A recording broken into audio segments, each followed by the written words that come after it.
नमो हरिहन्ताणम् नमो सिद्धाणं नमो आयरीयानम् नमो वज्रायाणम् नमो लोये सवसागुणम्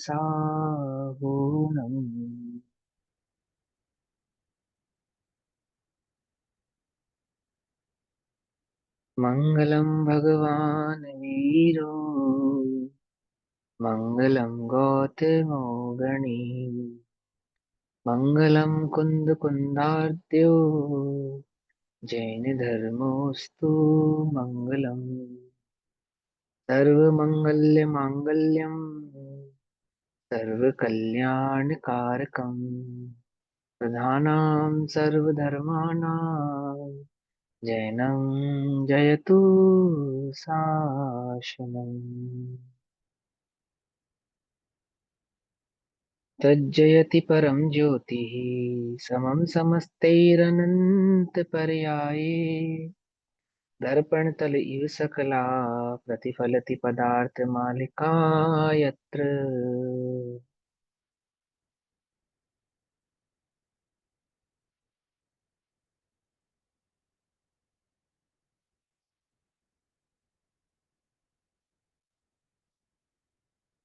हमारी रात्रिकालीन कक्षा का विषय चल रहा है श्री पुरुषार्थ सिद्धि उपाय। श्री पुरुषार्थ सिद्धि उपाय ग्रंथ की चर्चा हम सभी सम्यक चारित्र अधिकार के अंतर्गत कर रहे हैं और सम्यक चारित्र अधिकार के अंतर्गत श्लोक नंबर 120 परिग्रह की चर्चा चल रही है। परिग्रह के भाव को दर्शाते समय आचार्य देव कहते हैं कि यदि बहिरंग पदार्थ में ममत परिणाम का होना ही परिग्रह है तो सभी के सामान्य रूप से ही परिग्रह जन्य पापबंध होना चाहिए, है ना। ये कल हमने कक्षा में समझा था सम्यक दृष्टि और मिथ्या दृष्टि के आधार से। देखो यहाँ पहले श्लोक के आधार से समझेंगे, फिर आगे भाव को समझेंगे, विस्तार भाव समझेंगे। 120 नंबर की कारिका है परिग्रह संबंधी कारिका। 141 नंबर पेज नंबर 141 और 120 श्लोक। श्लोक क्या कहता है पहले श्लोक पढ़ते हैं। एवं न विशेष स्यादुदुरु रिपुहरणि शावकादीनां नैवं भवति विशेषस्तेषां मूर्छा विशेषण। अब यहाँ पे आचार्य देव एक उदाहरण देकर ना बात को कहते हैं। क्या उन्होंने उदाहरण दिया कि दो प्रकार के जीव हैं संसार में, एक बिल्ली है और एक हिरण है, ठीक है ना। तो कहते हैं कि हिरण को घास खाने में उतनी गृद्धता नहीं है, बिल्ली को अपना भोजन करने में जितनी गृद्धता है। तो क्या है कि बिल्ली अगर दूध पीती हो और उसको ये बात मालूम चल जाए कि मुझे दूध पीते हुए किसी ने देख लिया है ना। उदाहरण तो है चूहे का। यदि वो चूहा पकड़ती हो और कोई उसको डंडा मार के छुड़ाने की कोशिश करे तो पहली बात तो बिल्ली आसानी से अपने शिकार को छोड़ती नहीं है, एक बात। दूसरी बात कि यदि उस शिकार को उठाकर भागने में सक्षम है तो वो शिकार को मुंह में दबा के भागेगी, उसको छोड़कर नहीं भागेगी। समझे, डंडा खा लेगी, शिकार नहीं छोड़ेगी। और कदाचित वो शिकार उठाकर भागने में सक्षम है तो शिकार उठाकर भागेगी, उसको छोड़ेगी नहीं। उसी की जगह हिरण को लो तो हिरण के साथ कैसा है कि जरा भी आहट होती हो, घास खाता हो हिरण और जरा भी आहट होती हो तो तुरंत उसे छोड़कर भाग जाता है। समझे। तो कहते हैं कि दोनों में गृद्धता का भेद होने से दोनों के आश्रवों में भी भेद है। समझ में आई बात, नहीं समझ में आई? तो सभी के जो सामग्री है उस सामग्री के कारण सभी को एक जैसा आश्रम होता होगा, तो ऐसा नहीं है। जैसे हम भरत का उदाहरण देते ना, घर में वैरागी का हमने समझा था, तो वो हिरण जैसा भाव है वहां पर। किसी भी सम्यक दृष्टि जीव को वैराग्य का कोई भी निमित्त बनता है तो उसको वस्तु स्वरूप को जानने वाले उस जीव को परिग्रह आदि भावों को छोड़ने में ज्यादा देर नहीं लगती। लेकिन जो मिथ्या दृष्टि है वह कैसे है, या तीव्र कषाई है वे कैसे हैं, वे अपने परिग्रह में गृद्धता के साथ बैठे हैं। उनसे वह वस्तु छूटती नहीं है। पांचों ही इंद्रिय के विषयों में उनका जो परिणाम है वो इतने तीव्रता से आसक्त है कि मरना तो पसंद करते हैं, डंडा खाना तो पसंद करते हैं, परंतु छोड़ना पसंद करते नहीं है। आई बात समझ में? ऐसा भाव। तो वहां कहते हैं यदि ऐसा ही हो, कैसा ही हो, कि ममत्व परिणाम का होना ही परिग्रह है, तो जिनके पास भी जितनी सामग्री है उस सामग्री के आधार से सबको समान बंध ही होता होगा, क्योंकि ममत्व परिणाम के कारण ही उनके पास सामग्री है। तो सम्यक दृष्टियों के पास भी बहुत सामग्री देखी जाती है और मिथ्या दृष्टियों के पास भी देखी जाती है, दोनों के पास देखी जाती है। तो दोनों को आश्रव भी समान ही होता होगा। सामग्री के कारण आश्रव होता है और सामग्री ममत की द्योतक होने से वो ममत परिणाम की परिचायक है, परिचय देने वाली है। आपने यही कहा ना कि भाई अंतरंग का ममत परिणाम आपके बाहर के परिग्रह को दर्शा रहा है। जो बाहर का आपका परिग्रह है वो है आपके अंदर के ममत परिणाम को दर्शा रहा है ना? क्योंकि हम तो कहते हैं कि ममत नहीं है, परिग्रह है, तो बंध नहीं होना चाहिए। और हम कहते हैं कि नहीं, छद्मस्त जीव को अगर परिग्रह है तो बिना ममत के नहीं है। तो सभी छद्मस्त जीवों के पास जिन जिन के पास सामग्री है सभी को बंध समान ही होता होगा। तो कह रहे नहीं, सभी को बंध समान नहीं होता है। जिसकी जितनी ज्यादा आसक्ति है उसको उतना ज्यादा बंध होता है। समय दृष्टि मिथ्या दृष्टि की अपेक्षा से तो हम समझ ही सकते हैं। मिथ्या दृष्टियों में भी जिनकी आसक्ति कम है उन्हें कम आश्रव होता है, जिनकी आसक्ति ज्यादा है उन्हें ज्यादा आश्रव होता है। समझ नहीं बात? जिनकी बुद्धि परिग्रह बुद्धि बहुत तेज है, एकदम गाड़ी है, परिग्रह के बिना उनका चित्त विचलित रहता है, दुखी रहते हैं, परेशान रहते हैं।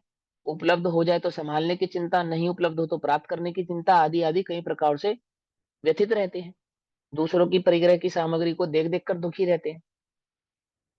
समझ नहीं बात? नहीं समझ? देख दूसरों की बढ़ती को कभी ना ईर्ष्या भाव धरूं, है ना? तो दूसरों की बढ़ती कैसी बढ़ती, क्या बढ़ता हुआ देखते हो आप दूसरों का? धन, सुंदरता, वैभव, यश, है ना? ये सब बढ़ता हुआ तो देखते हो। और इसको देखकर जो ईर्ष्या भाव है वो ईर्ष्या भाव क्या है? वह आपकी परिग्रह बुद्धि का द्योतक है। दूसरे का क्षेमशम ज्ञान देखकर भी हमें ईर्ष्या होती है, होती नहीं होती? आजकल तो एक नया ईर्ष्या चली है, व्यूज की ईर्ष्या। व्यूज कि किसके चैनल पे कितने सब्सक्राइबर है और उसके कितने व्यूअर है, एक वो भी ईर्ष्या है ना? और अपनी उसको कल्पना को पूरा करने के लिए क्या करते हैं? मायाचारी करते हैं। मायाचारी कैसे? आजकल खरीदे जाते हैं ना, व्यूअर्स खरीदे जाते हैं, सब्सक्राइबर खरीदे जाते हैं। बाजार में क्या नहीं चल रहा गजब है एकदम। कुछ सुध बुध ना ही रही है, मिथ्यामति छाए गई है। जिसकी परिग्रह बुद्धि है, गृद्धता आप समझो, पहचानो अपने अंदर की गृद्धता को। क्या है गृद्धता? किसे कहते हैं? वो जो अंतरंग में दूसरे की बढ़ती को देखकर ईर्ष्या का परिणाम है वह, जो अपने अंतरंग में अपने परिग्रह के प्रति गृद्धता का परिणाम है वह, कि है छूट ना जाए, खो ना जाए, मिट ना जाए, चली ना जाए, ये नहीं रहेगी तो मेरा क्या होगा, अमुक वस्तु मुझे नहीं प्राप्त होगी तो क्या होगा। और इस जीवन में तो ये तो मनुष्य जन्म ही बेकार है। कब? अगर कार नहीं तो मनुष्य भव बेकार। क्या समझे? है ना? कम से कम कार तो होनी ही चाहिए। और कार भी कौन सी होनी चाहिए? है कि वो भी बड़ी होनी चाहिए, महंगी होनी चाहिए, आमुक कंपनी की होनी चाहिए। ये सब गृद्धता के परिणाम है, ये सब परिग्रह के परिणाम है। वो जो आपको सोने नहीं दे रहा, वो जो आपको चैन से जीने नहीं दे रहा, वो जिसने आपकी शांति को, आपके अंतरंग भावना को जो खा गया है, वो जो देव दर्शन करते समय भी जिसकी दृष्टि यही टिकी है कि किसने क्या पहना है, क्या ओढ़ा है, वह कितना सुंदर दिख रहा है, गाड़ी में आया है, पैदल आया है, साइकिल पे आया है, उसकी पूजा की थाली चांदी की है या सोने की है या स्टील की है, उसने भगवान के दर्शन पूजन में भगवान के समक्ष सादा चावल चढ़ाया है या चांदी के बरक का चावल चढ़ाया है। समझना ध्यान से, बहुत ध्यान से समझना। वो परिग्रह बुद्धि ही है। कैसी बात कर रहे हो भैया, भगवान के आगे चांदी का चावल चढ़ाया है, ये देखना परिग्रह बुद्धि की। हाँ, हाँ, ये परिग्रह बुद्धि है। तुम्हें समझने पड़ेगी ये बात। जैनियों के भगवान चावल से या चांदी के या सोने के चावल से खुश नहीं होते क्या? यदि तुझे उस वीतरागता का, उन केवल ज्ञान का, उन भगवान का स्वरूप भली प्रकार से समझ में आता हो, तो तुझे समझनी पड़ेगी ये बात कि उनकी प्रसन्नता, उनकी भक्ति वो चावल चढ़ाना नहीं है। तो भैया ये बात ठीक है, कल से चावल नहीं चढ़ाएंगे। है। जो जो अंतरंग भक्ति है वो तो उनके स्वरूप को जानना है। अंतरंग में तेरे चित्त में वो परिग्रह बुद्धि का घटना है, अथवा वस्तु स्वरूप की प्राप्ति का होना है, वो है वास्तविक भक्ति। तो क्या कह रहे तू भगवान से? है। भगवान के समक्ष तुम अर्घ चढ़ाते हो, काम मान विद्वासनाएं पुष्पम निरूपामति स्वाहा, है ना? ऐसे चढ़ाते। मोह अंधकार विनाशनाय दीपम निरूपामति स्वाहा, ऐसे तो कहते हो। तो में जो मोह का अंधियारा है अंतरंग में, वो क्या है?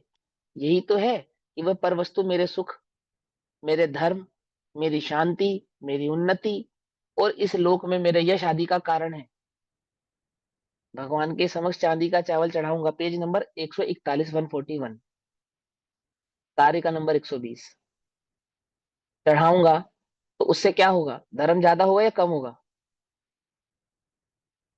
चांदी का चावल चढ़ाने वाले को ज्यादा धर्म, और सादा चावल चढ़ाने वाले को कम धर्म, ऐसा ही है ना? ऐसे तो है। बोले वो परिग्रह बुद्धि वाला जीव तो वहां भी जाएगा। मेरा कहने का तात्पर्य यह है कि वो जिन मंदिर में भी जाएगा तो उसकी दृष्टि यही रहेगी, इसी दृष्टि से देखेगा। आई बात समझ में? हाँ।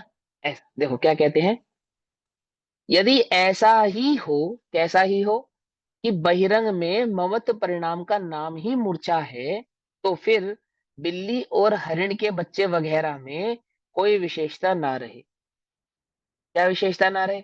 बिल्ली ने चूहे को खाया और हिरण ने घास को खाया, क्या विशेषता है उसमें? कोई विशेषता है उसमें? बोले हाँ, बहुत बहुत गहरी विशेषता है ना?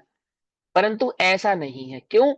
क्योंकि ममत परिणामों की विशेषता से, ममत यानी कि ग्रद्धता के परिणामों की विशेषता से, आसक्ति के परिणामों की विशेषता से, कितनी गहराई से तुम्हारे परिणाम उस वस्तु में गड़ गए हैं, कितनी अंतरंग भावना से तुमने उसको पकड़ा है। समझे? समझना, कितनी मजबूती से पकड़ा है। यदि तुम्हारा हृदय संतप्त हो रहा है, संतप्त हो रहा है यानी कि कषायों की अग्नि में दहक रहा है, किसके कारण? उन पांच इंद्रिय के विषयों के कारण।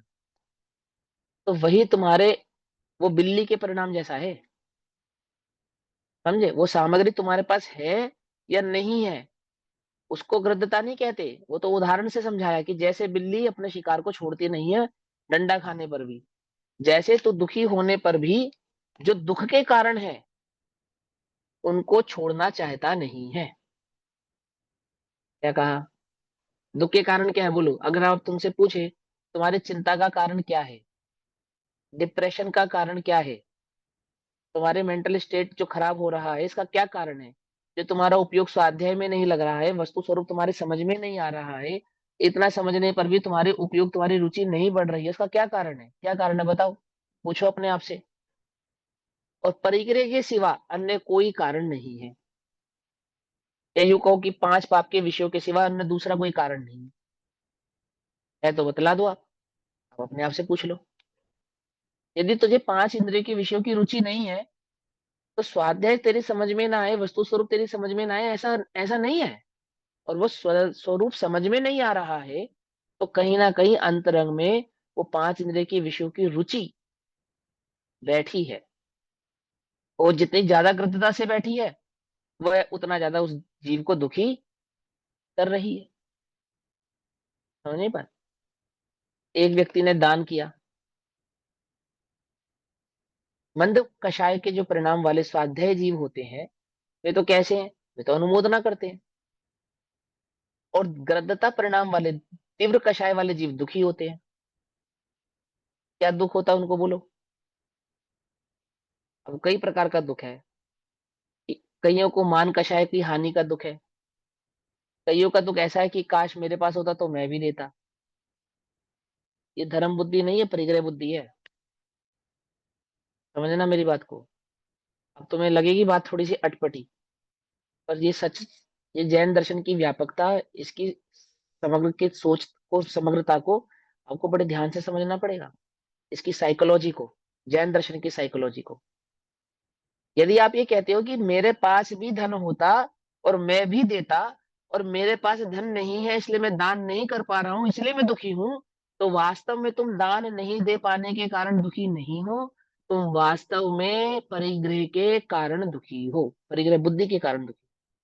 क्योंकि तुम्हें ये बात समझ में आनी चाहिए कि जैन दर्शन में दान से बड़ा त्याग है। क्या? दान से बड़ा क्या है? त्याग है। त्याग की भावना तो अंतरंग में नहीं है तेरे, पर परिग्रह की भावना है कि परिग्रह होता तो मैं करता। कुछ बात समझ में आई या नहीं समझ में आई? बड़ा भैया क्या है? क्वेश्चन। हाँ बोलो बोलो। भैया इसका मतलब ये है कि दुख इसलिए है कि पैसा नहीं है और पैसे का त्याग नहीं किया है, और पैसे की इच्छा है, ऐसा है। हाँ, दुख इसलिए है क्योंकि वस्तु स्वरूप की खबर नहीं है। धन नहीं है इसलिए भी जीव दुखी नहीं है, धन का त्याग नहीं किया है इसलिए भी दुखी नहीं है, धन दान करना चाहता है इसलिए भी दुखी नहीं है। दुखी तो बस इसलिए है क्योंकि उसको सच्चे वस्तु स्वरूप की खबर नहीं है। क्या है सच्चा वस्तु स्वरूप? अपने चैतन्य भाव की, अपने निज आत्म भाव की, इन सात तत्वों की, सात सत तत्वों के संतति के स्वरूप की, उस रत्नत्रय के मार्ग की, उस जीव को वास्तविकता में खबर नहीं है।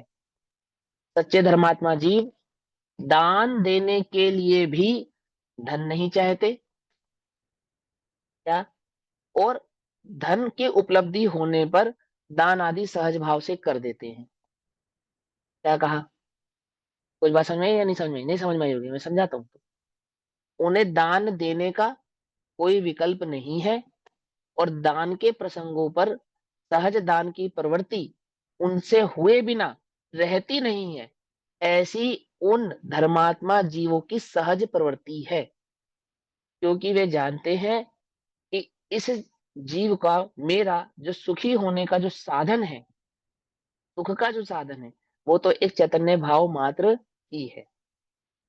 और उस चैतन्य भाव, उस वीतराग भाव के साथ वर्तता हुआ जो राग है, राग है, वो क्या है? कि वो प्रशस्त भाव ऐसा ही है, सहज ही ऐसा है कि वो दानादि प्रवृत्ति वाला है। आज दोपहर में भी चर्चा हो रही थी, मैंने एक बात समझाई, देखो ध्यान से समझना।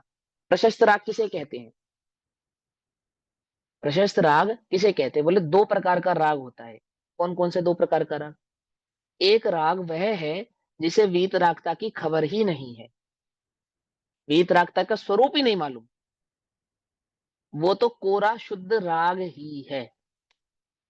लेकिन एक राग ऐसा भी है जिसे सच्चे वीतराग स्वरूप की खबर है, और वह उस राग का काम है चाहना, और वो राग उस वीतराग स्वरूप को चाहता है तो राग, लेकिन चाहता क्या है? उस वीतरागता को चाहता है। ऐसा वह राग प्रशस्त राग कहलाता है। क्या कहा? समझ में आई बात? अगर सच्चे देवशास्त्र गुरु की खबर ही नहीं है तो राग प्रशस्त भी नहीं है। और सच्चे देवशास्त्र गुरु की खबर होने का तात्पर्य क्या है? उन जैसा हो जाने का जो राग है अंतरंग में, विकल्प है जो अंतरंग में, समझे या नहीं समझे? वो राग कहलाता है प्रशस्त राग।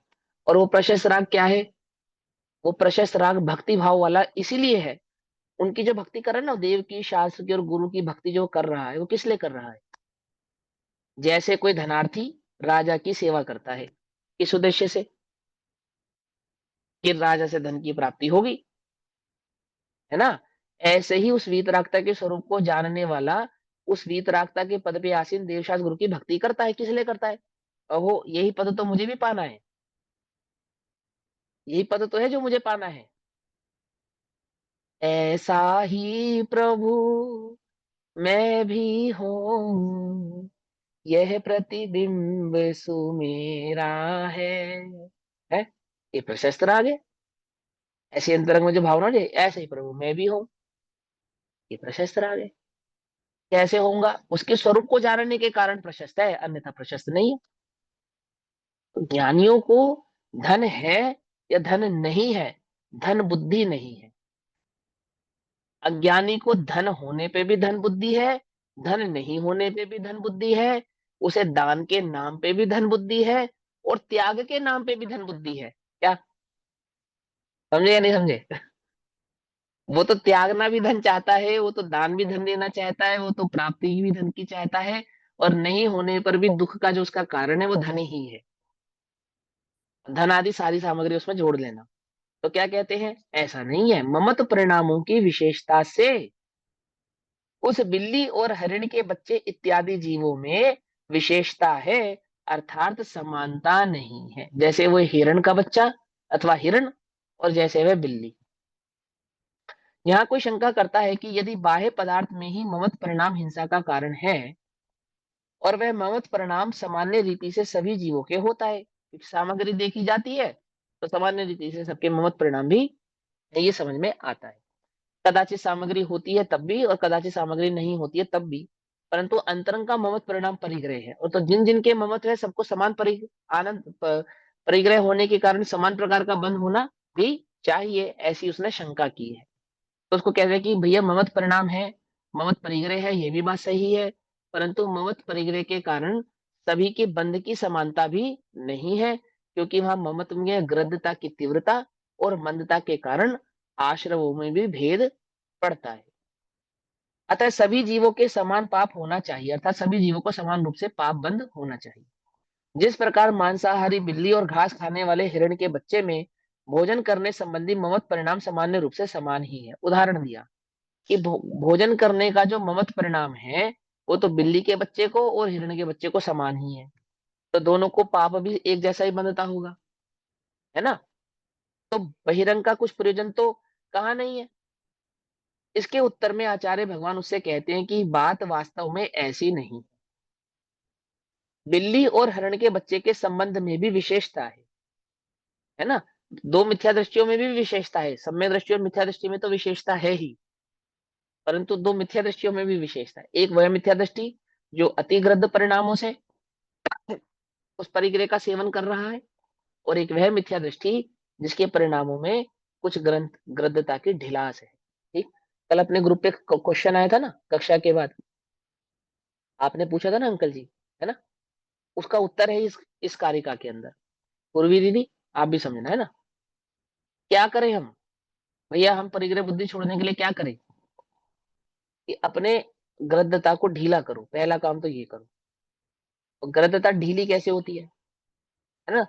एक तो परिग्रह बुद्धि छोड़ो, एक उपाय तो यह है परिग्रह से सुख के साधन को, सुख के मार्ग को, परिग्रह सुख का कारण है ऐसी बुद्धि छोड़ो।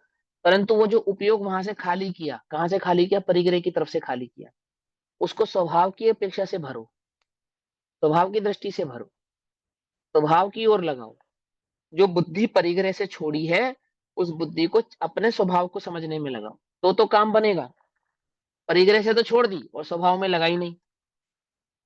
141 141 नंबर का पेज है, लास्ट पैराग्राफ।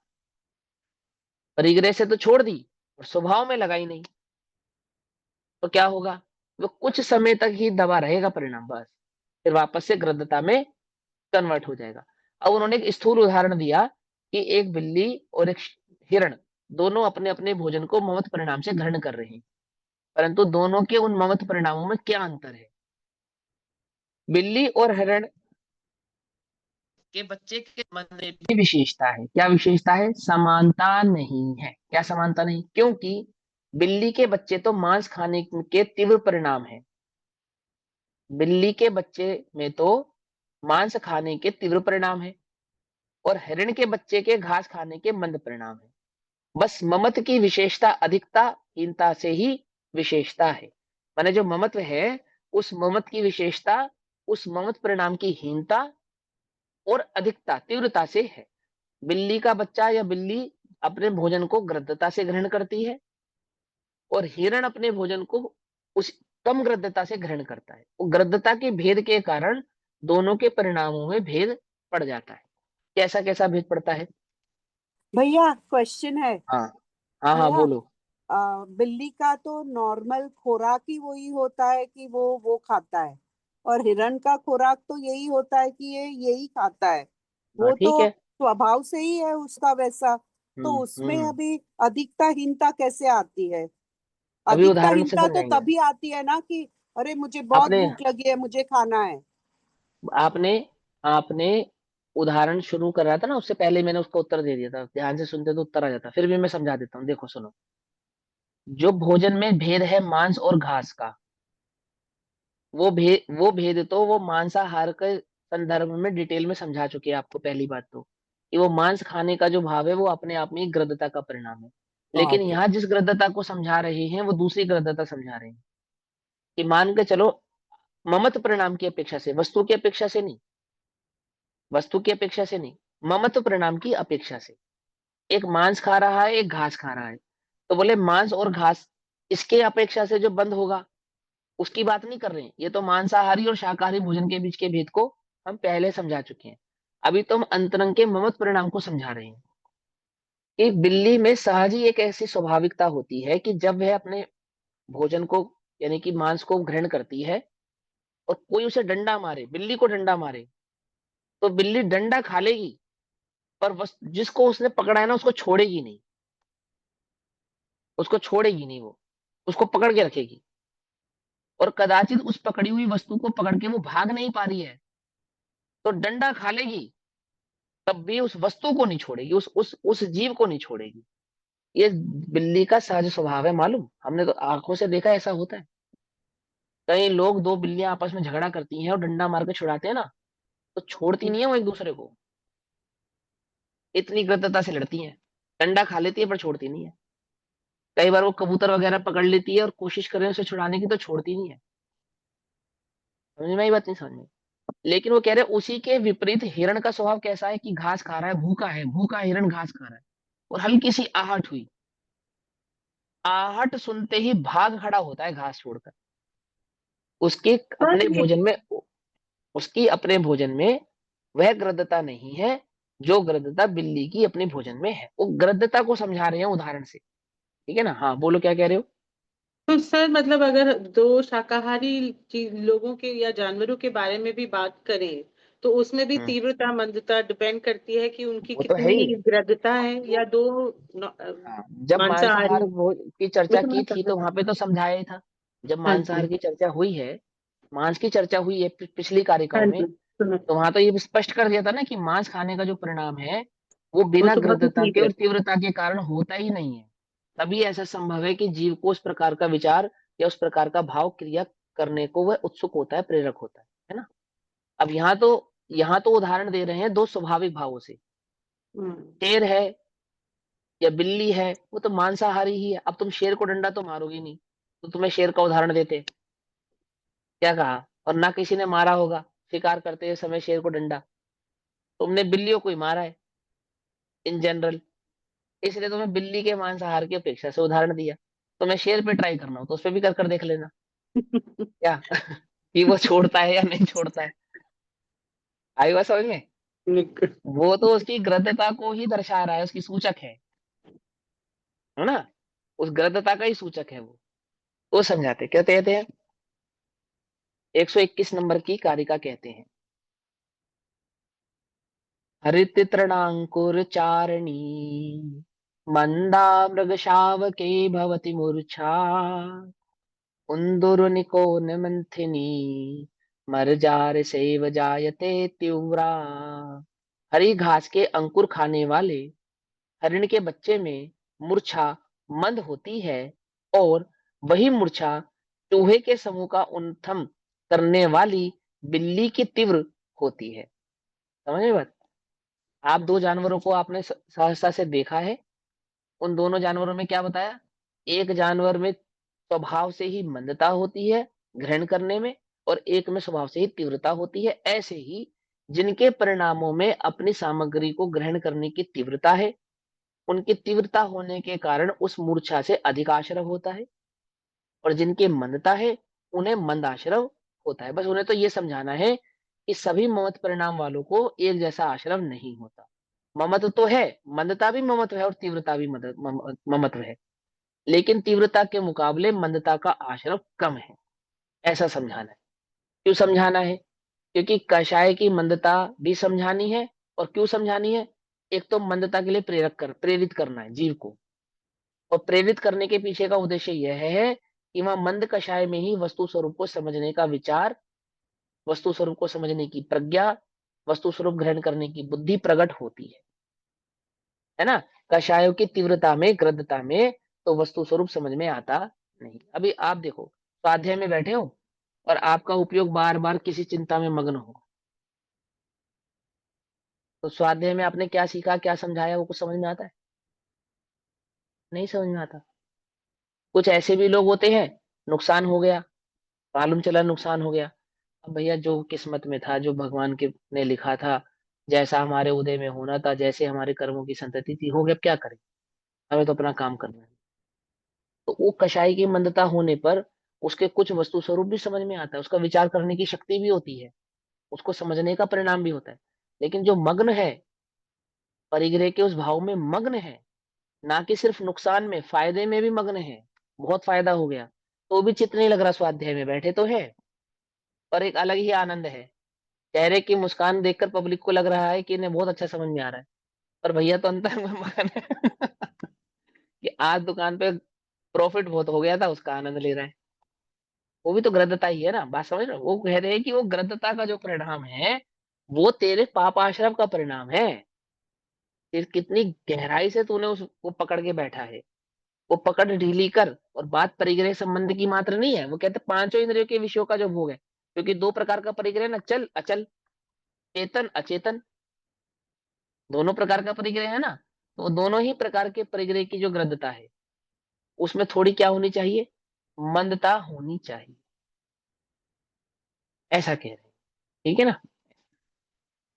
वो भैया, जो आपने उदाहरण, हाँ बोलो। भैया, ममत्व मतलब मेरापना करता है ना? हाँ, ममत्व माने मेरापना। इधर आपने वही पिछली मतलब कक्षा, है उसका, एक आपने बिल्ली पिछली के साथ। कक्षा सुनी, आपने पिछली कक्षा सुनी या नहीं, ये बताओ पहले। नहीं सुनी, कोई बात नहीं, सुन लेना पहले, है ना। अब सुनो ध्यान से। अब जिन्होंने पिछली कक्षा नहीं सुनी, उन्हें प्रश्न पूछना है तो कक्षा के बाद पूछना, ठीक है ना।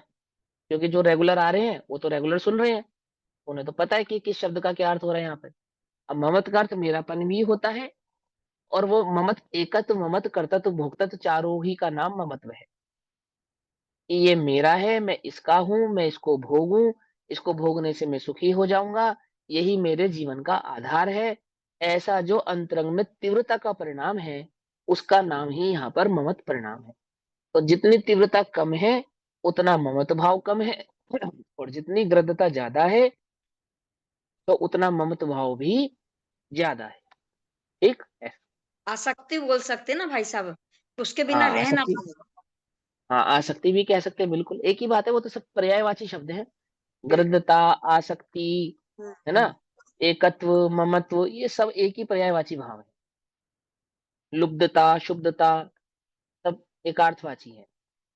हरी घास खाने वाला हिरण का बच्चा है, उसे घास खाने में भी ममत्व बहुत थोड़ा है। और चूहे के समूह को खाने वाली बिल्ली को चूहे खाने में बहुत तीव्र ममत्व है। बस यही इन दोनों में विशेषता है। प्रथम तो हिरण के बच्चे को हरी घास में, फिर उसे खाने में बहुत सरलता भी नहीं है, उसे खाने में बहुत सरागता भी नहीं है। तथा खाते समय यदि किंचित भी भय मालूम पड़े, किंचित भी भय मालूम पड़े किसको, हिरण के बच्चे को, खाते समय किंचित थोड़ा भी आहट भी हो, तो भी तत्काल छोड़कर भाग खड़ा होता है। ठीक। और इससे ज्ञात होता है कि उसके आसक्ति अर्थात मन ममत परिणाम बहुत तीव्र नहीं है। चूहे के समूह को मारने वाली बिल्ली को चूहे खाने की लालसा बहुत है, और चूहों को मारने के पश्चात उन्हें खाने में सरागता भी विशेष है। तथा जिस समय वह चूहों को खा रही हो, उस समय उसके ऊपर लाठी की चोटें भी पड़े, तो भी बड़ी मुश्किल से ही उसे छोड़ती है। ठीक। इससे यह ज्ञात होता है कि हिरण के बच्चे और बिल्ली की मूर्छा में बहुत अंतर है।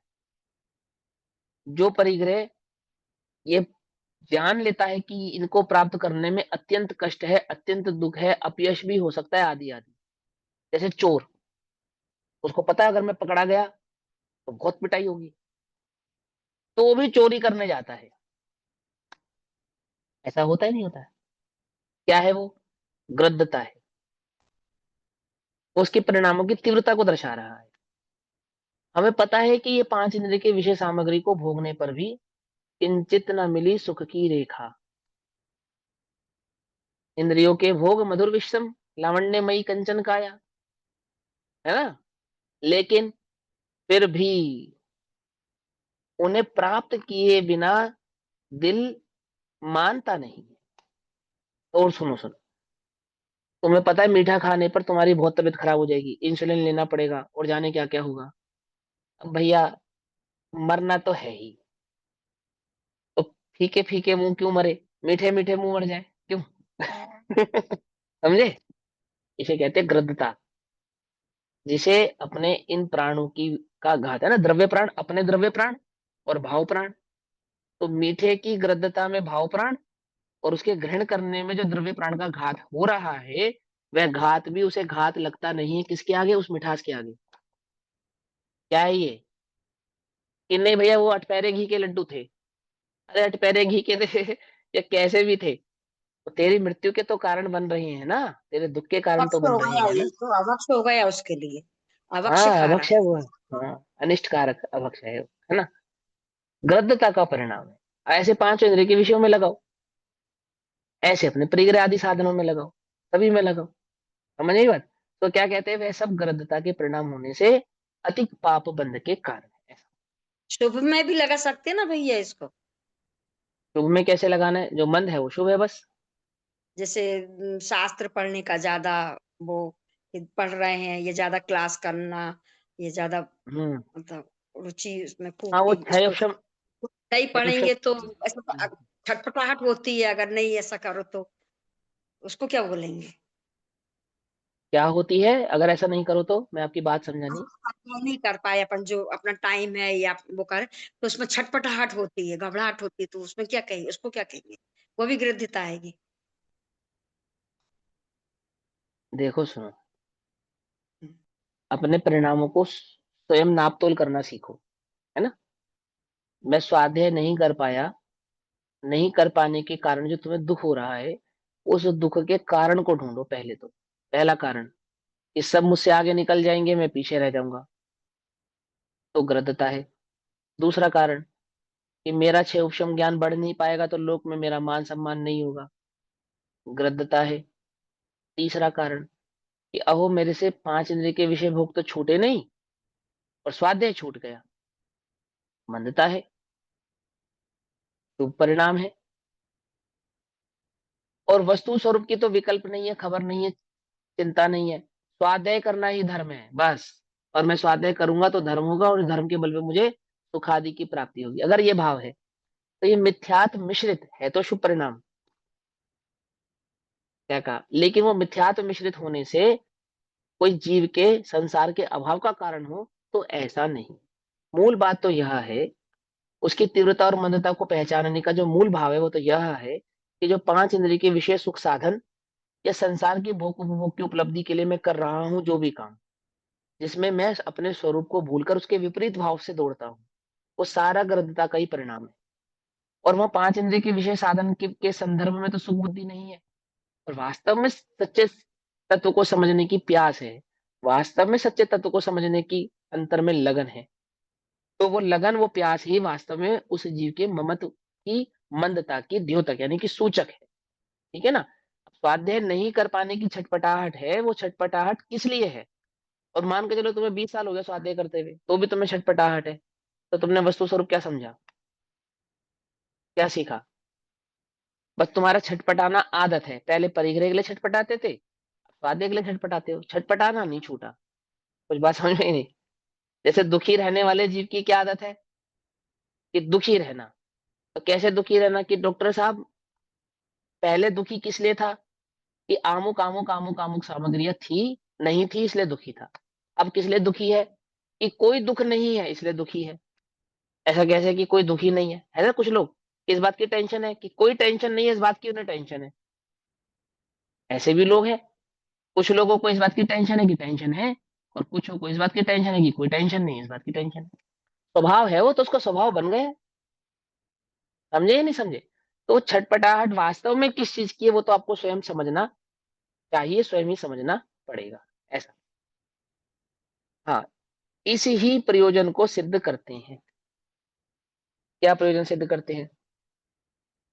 निर्बाधम संसिधेत कार्य विशेषो ही कारण विशेषात् औधस्य खंडयोरिह माधुर्य प्रतिभेद इव। दूध और खांड में मधुरता के प्रतिभेद की तरह इस लोक में निश्चय से कारण की विशेषता से कार्य की विशेषता बाधा रहित भले प्रकार से सिद्ध होती है। क्या कहा?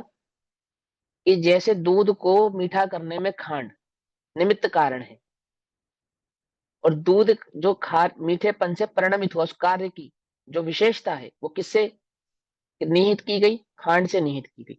माने कारण से कार्य की सिद्धि इस लोक में समझी जाती है, बतलाई जाती है, पहचानी जाती है कि क्या कारण होने पर क्या कार्य हो सकता है।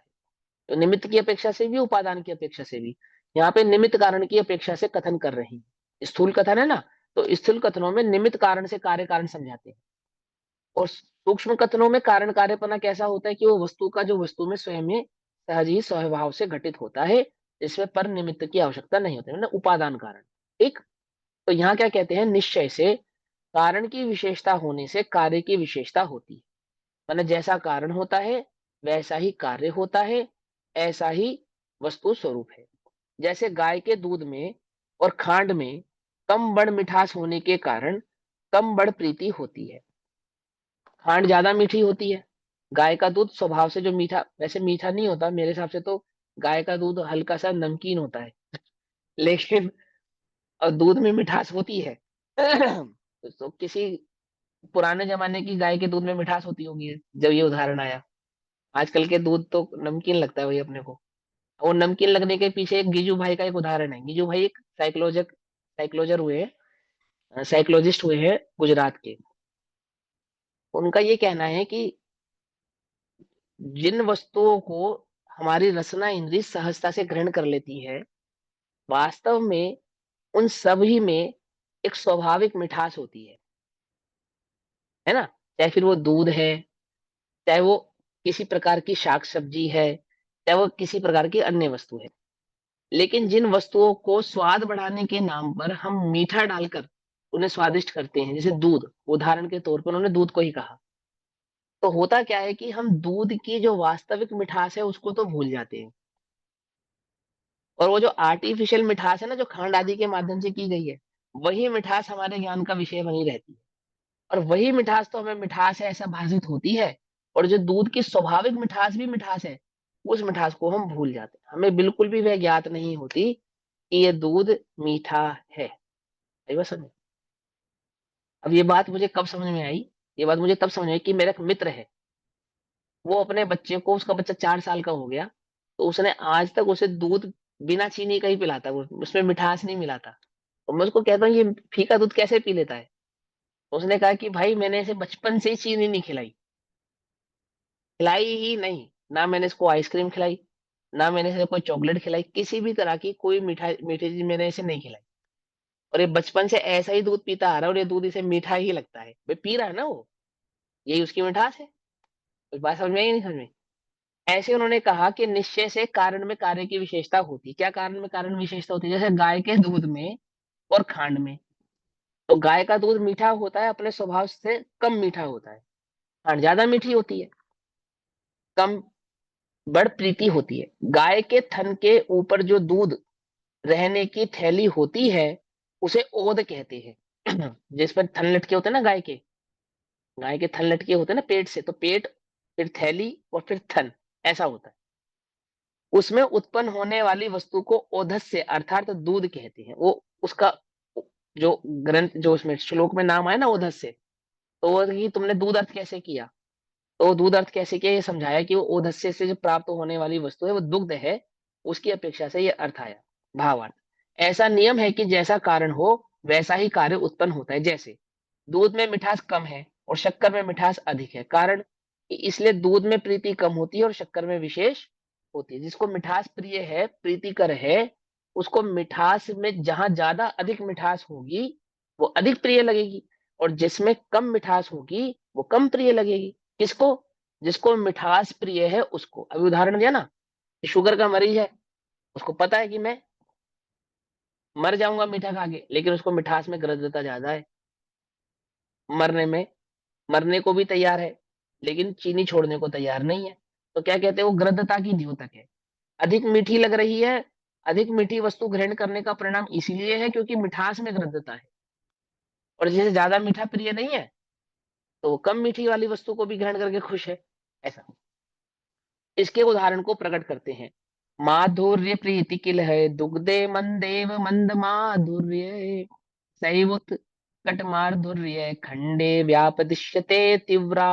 निश्चय से थोड़ी मिठास वाले दूध में मिठास की रुचि थोड़ी ही कहने में आती है, और वही मिठास की रुचि अत्यंत मिठास वाली खांड में अधिक कहने में आती है। मतलब दूध की मिठास कम मीठी लगती है ना, जिनको मिठास की रुचि है उनको। और जिन्हें खांड आदि है अधिक प्रिय लगती है, वो अधिक मिठास पूर्ण लगती है। निश्चय से थोड़ी मिठास वाले दूध में मिष्ट रस की रुचि वाले पुरुष को रुचि बहुत थोड़ी होती है। दूध मीठा है, लेकिन जैसे मिठास की इच्छा है, उसे दूध उतना प्रिय नहीं लगेगा, स्वभाव से नहीं लगेगा, क्योंकि उसे तो मीठी चीज चाहिए ना। हाँ, दूध में खांड मिला दोगे तो दूध प्रिय लगेगा, लेकिन जो दूध की नेचुरल मिठास है वो उसे भाएगी नहीं। और अधिक मिठास वाली जो शक्कर है, उसी में पुरुष को अत्यधिक रुचि होती है। जैसे कोई मनुष्य मिष्ट रस का अभिलाषी है, तो उसको दूध में रुचि कम होती है और खांड में रुचि अधिक होती है। उसी प्रकार जिस पुरुष को पदार्थ में, माने दूध भी पीता है तो खांड डाल डाल कर पीता है, ये कहने का तात्पर्य है उसका। क्योंकि उसकी रुचि वास्तव में दूध में नहीं है, उसकी रुचि तो खांड में है। उसको तो खांड का सेवन करना है। कैसे करना है बोलो? कि अगर दूध भी दो तो खांड डाल कर दो। समझे या नहीं समझ में बात? ऐसा। तो उसी प्रकार जिस पुरुष को पदार्थ में जितना ममत्व होगा, वह पुरुष उतना ही हिंसा का भागीदार भी होगा। अधिक का नहीं, भले ही उसके पास वह पदार्थ उपस्थित हो अथवा ना हो, परंतु जो रुचि है ना, रुचि अर्थात उसकी ग्रद्धता, वही उसके आश्रव का मूल कारण है। हमें समझना चाहिए हमारे पास परिग्रह ज्यादा है या कम है? परिग्रह ज्यादा है या कम है?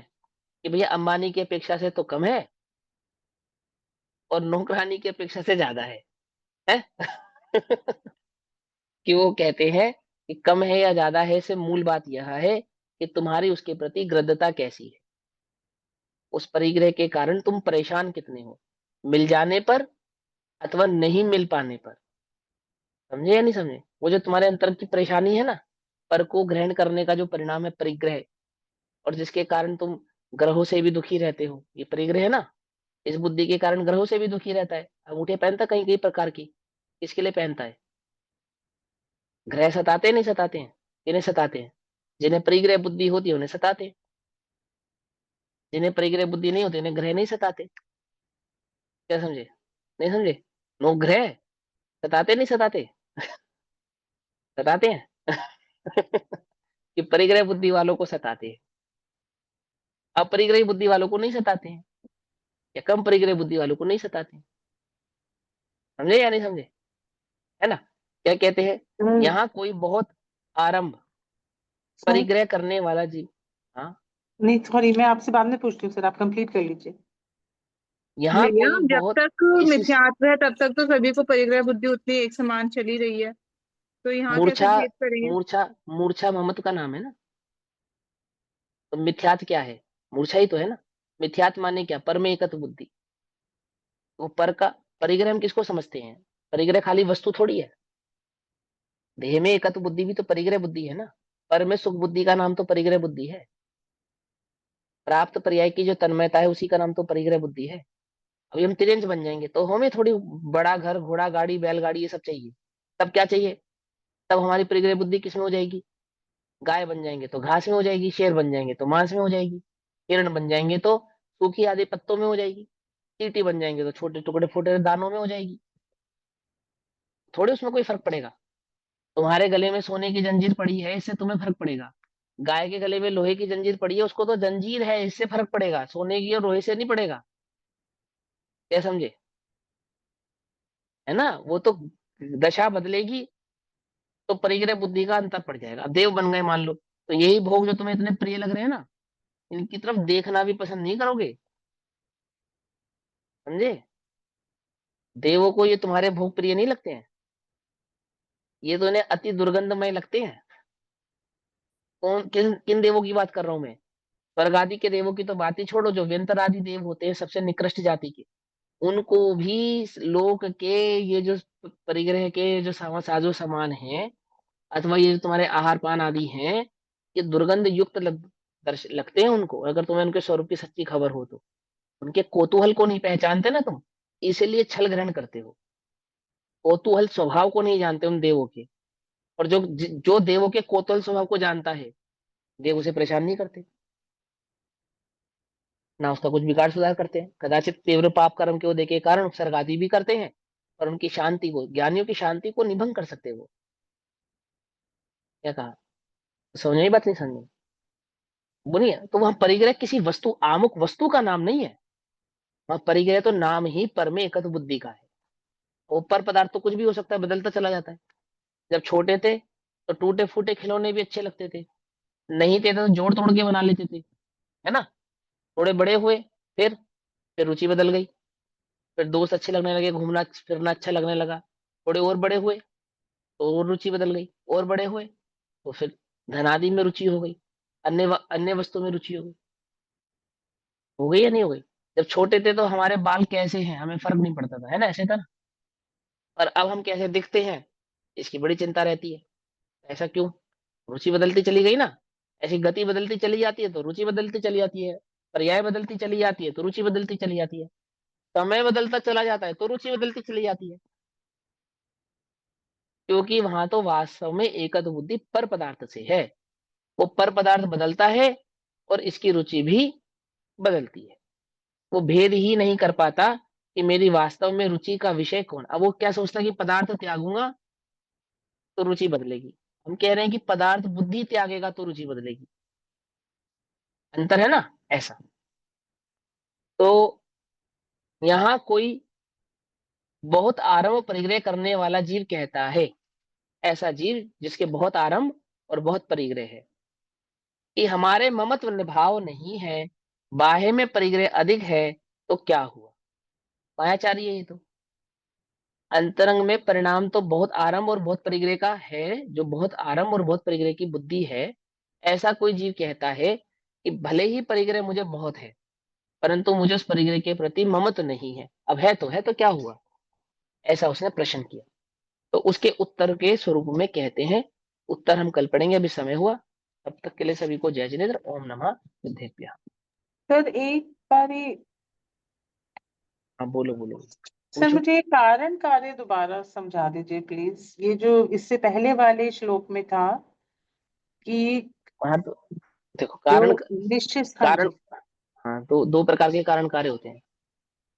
जैसे दूध मीठा करना है तो दूध मीठा करने का कारण, दूध मीठा करना है ना, तो मिठास कार्य है, दूध को मीठा करना ये कार्य है, इस काम को संपन्न करना है हमें। तो कैसे होगा दूध मीठा?